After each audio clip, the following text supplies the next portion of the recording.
So let's talk about one of the most secretive and, let's be honest, notorious groups in all of history, the Freemasons. You've definitely seen their symbols in movies, you've heard all the wild conspiracy theories about them secretly controlling the world. But what's the real story? Well, today we're going to dive in and try to uncover the truth behind this ancient brotherhood, from their secret rituals all the way to their most powerful members. And that's not just some philosophical question, you know? For the Freemasons, it's a very real question, one that's right at the heart of their story. A story that's packed with mystery, power, and yeah, as we're about to see, maybe even murder. Okay, so it all kicks off back in 1826 with a guy named Captain William Morgan. He's a respected war hero in New York, but he gets pretty ticked off with his local Masonic lodge. So he decides he's going to blow the whole thing wide open. He's going to publish a book exposing all their secrets, the rituals, the symbols, the whole shebang. But just before the book comes out, he gets arrested on some bogus minor charge. And then, poof, he's just gone. Vanishes without a trace. His body was never found. And this event, as you can imagine, sent absolute shockwaves across the country, kicking off this massive anti-Masonic panic.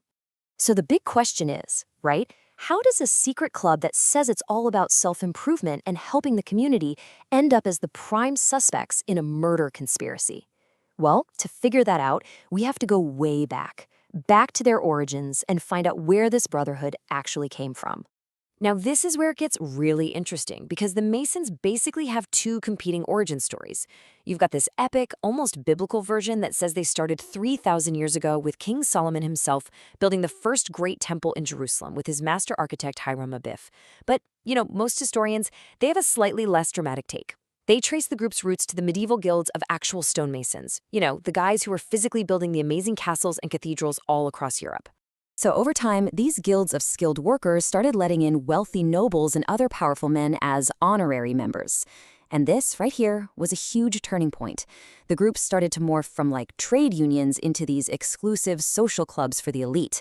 And the idea just spread like wildfire all across Europe and eventually made its way to the American colonies. And once they got to America, man, did they become influential. So many of the guys who founded the United States were Freemasons. We're talking George Washington, Benjamin Franklin, Paul Revere. The list just goes on.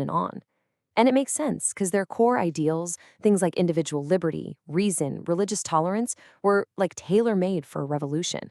They really helped fuel the intellectual fire of the whole movement. And you don't even have to look far to see their influence. I mean, it's literally in your pocket. The Great Seal of the United States, which is right there on the dollar bill, is just packed with symbols that people link to Freemasonry, like that all-seeing eye floating over the unfinished pyramid. Now, historians still debate exactly how deep the influence went, but one thing is clear: Freemasonry is woven right into the fabric of early America. Okay, but it wasn't all nation-building and high-minded ideals. Not even close. The Brotherhood was also hit by major scandals and some deep, ugly internal divisions that really put their own principles of equality and fraternity to the test. Remember William Morgan, the guy who vanished? Well, his case just absolutely wrecked American Freemasonry. Thousands of members quit in protest. I mean, look at this chart showing the collapse in New York State alone. In just 7 years, the number of lodges nosedives from 480 all the way down to just 82. This thing got so big, it even spawned its own political party, the Anti-Masonic Party, which was America's first major third party. And at the same time, that whole brotherhood thing, well, it clearly didn't apply to everyone. Back in 1775, a free black man in Boston named Prince Hall, along with 14 others, got initiated into a British military lodge. After the Revolutionary War, they asked to form their own lodge, and in 1784, they got a charter, creating the very first official lodge for black Freemasons in America. So this parallel tradition, which became known as Prince Hall Freemasonry, grew into this incredibly important institution in the black community. But for most of history, the mainstream white lodges just refused to recognize them as legit. And this quote from Albert Pike, who was a really prominent Mason and a Confederate general, wow. It just lays the deep-seated racism that created this long, painful divide right out there in the open. So buckle up, because as we hit the 20th century, the story just gets wild. It's a total roller coaster of contradictions. During this time, Freemasons would be cast in totally different roles, as victims of tyranny, as criminal masterminds, and as these beloved public philanthropists. First up, Nazi Germany. If you were a Freemason there, you had a target on your back. Hitler saw the Masons' core ideas, their secrecy, their international network, their belief in a universal brotherhood, as a direct threat to his whole nationalist totalitarian thing.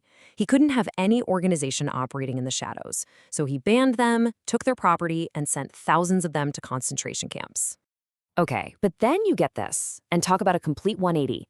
In Italy, during the Cold War, this rogue Masonic lodge called Propaganda Due, or P2, became this shadowy nerve center for a massive criminal conspiracy. Seriously, we're talking a secret state within a state, linked to terrorism, laundering money for the mafia, and even plotting to overthrow the government. It was an absolute perversion of everything Masonry was supposed to stand for, and a huge stain on the organization. And yet, at the very same time, you got groups like the Shriners. You've definitely seen these guys in parades, right? With the red fez hats and the little tiny cars. The Shriners are a Masonic group, and they're famous for their incredible public charity, especially their network of hospitals that provide world-class, specialized medical care to children, often for free. And this right here, this is the whole puzzle of Freemasonry, isn't it? Dark conspiracies and public good, somehow existing side by side. So, where does that leave us? After this whole journey through centuries of secrets and scandals and service, what's the final verdict on the Freemasons? The truth is, there's just no simple answer. It is an incredibly complicated legacy. I mean, think about it. The Freemasons have been revolutionaries who helped build America. They've been community builders who founded incredible charities. They have been victims of Nazi tyranny, and they've been home to criminals who conspired with the mob. They've been a haven for Black Americans and an institution that has struggled with its own racism. In a way, they're a reflection of humanity itself, capable of incredible good and incredible evil, sometimes all at once. And all this really brings us to one final big question for today.